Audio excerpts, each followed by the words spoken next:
Hey guys, we're here at SEMA 2025. We're here introducing our new Solar Gard Color PPF. This is our matte black finish right here. If you can see over here, I'm gonna tack this point down real quick.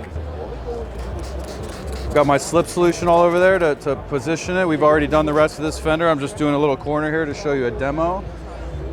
Film's very workable, very pliable. It's got a great tack to it, very similar to our active film. So I'm gonna lock this down right here. The other thing that's great about this film is it has very minimal lift lines. You can really yank this film back up and make it stick back down where you want it to. If you see right here, I've got this really curved area. I'm gonna introduce some tack right here. So this reacts this adhesive and has it lay down.